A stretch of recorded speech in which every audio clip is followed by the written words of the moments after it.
So, this is my first interview. Yeah. Yeah.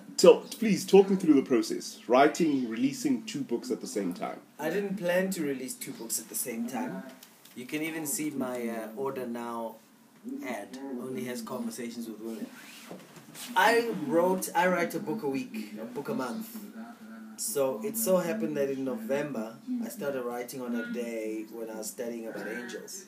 Then I was like, oh man, I need to tell all these stories about how I turned at the door of death a couple of times because of angelic intervention.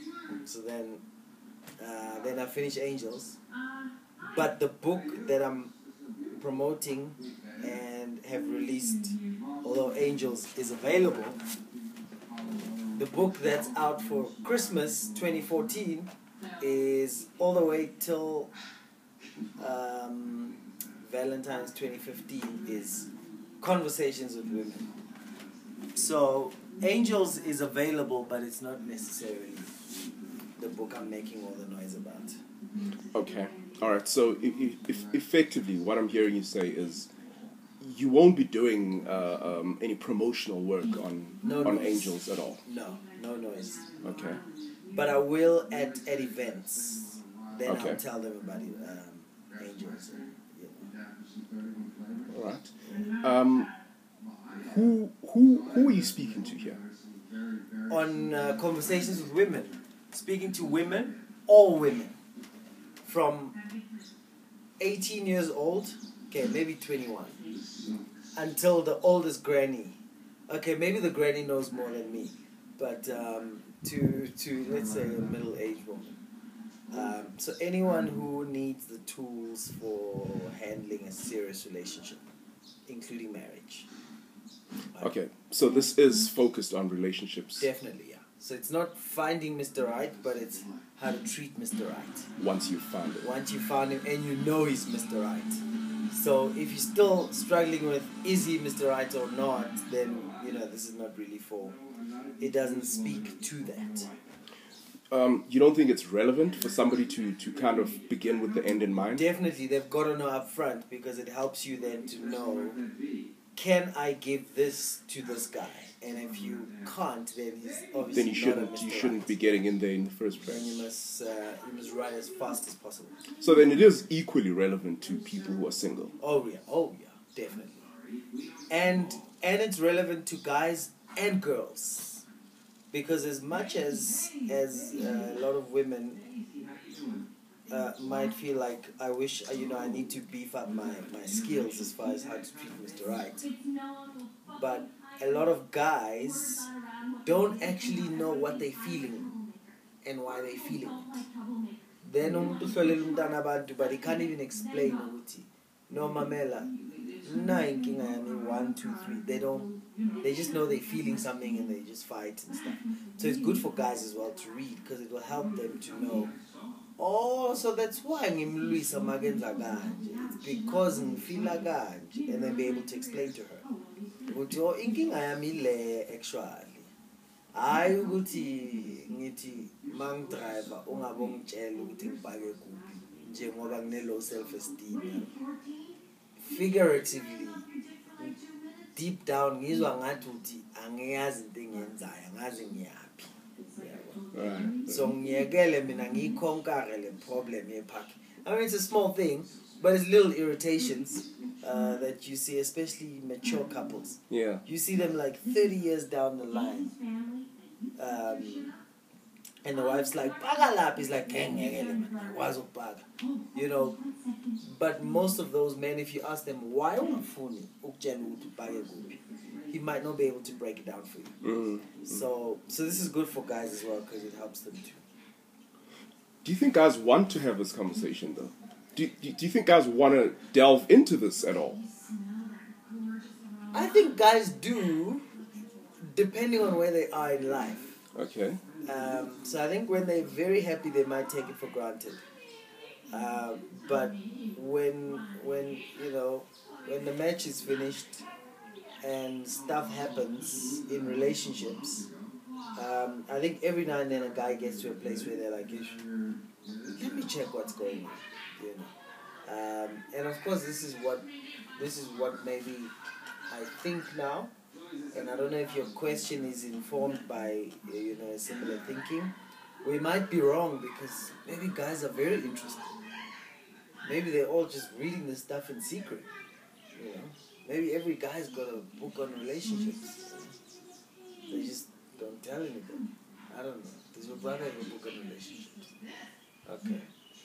Or guys are reading the book, Yeah. but they don't want to be seen to be reading it. Yes. So meaning, it's okay if you buy it as my woman. And I'll read it. I'll grab it and read while it. you shopping. Yeah. Yeah.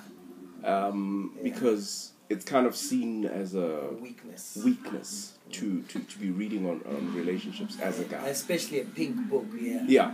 Yeah. Look, I mean, my book is blue and green. And I can tell you right now that... But your book's got freedom! Yeah, but as much as it does, I mean, I look at the way guys respond to the book, and I know for a fact that had I written Wake Up Man, nobody would have bought the book. Yeah. Nobody would have bought the book. Yeah. So...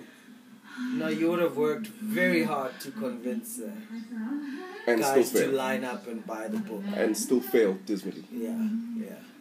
I mean, a woman can buy another woman your book easily. But a man feels like, why should you tell me? Why? How dare you? Yeah. How dare you suggest that I need to be told these things? You can probably do it when you turn 70, because the average, 40-year-old and down will feel like, okay, the old man, let's hear what he's got to say. Yeah. But they might not feel that threat of a peer trying to talk to them. Well, I hear you. I wonder though. I mean, do you think a man would read a book by Bill Cosby, Les Brown, or Bill Cosby? Well, okay, Bill Cosby's a terrible example right now. Sorry, I couldn't resist. They'll certainly read a book by Bill Cosby. Okay, but it's a difficult one. I've seen programs before where they've had these men's things, but they've never had longevity. But I think also, I think it depends on what you're saying to the men.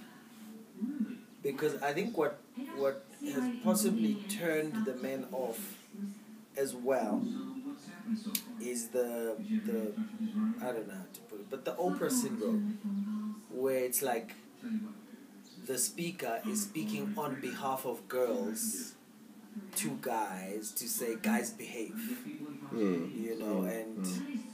and the advice to guys doesn't often tries to soften them as opposed to tell them who they are and how they fit into the bigger picture. We run a program called Balls to Men at church. Okay. And it wasn't coming and representing the women. It was just representing the principle, and we were saying, hey, listen, you need to understand why you have balls. Right? You are designed for legacy. And then we broke down how that works. And ever since that day, I've actually been inundated with guys saying, when's the next one? So I wonder if maybe the content might have also pushed guys away. Because we sort of come and say, you must be sweet, you must be nice, you must be kind, you must be, And of course all of those things are true. But I guess it's almost like my wife hired someone to come give me all of the lectures that she wants to give you. She wished she could give. Yeah. I wonder. Because we have to conquer men. Well, I think we have to start with the boys. Oh, that's easy. Yeah. I just think we have a lot of hurting guys out there who are battling to actually deal with the hurt. And that's something that it's easier to prevent somebody from hurting. Yeah. Than to heal somebody. Yeah, than to heal somebody that's already been hurt. Yeah.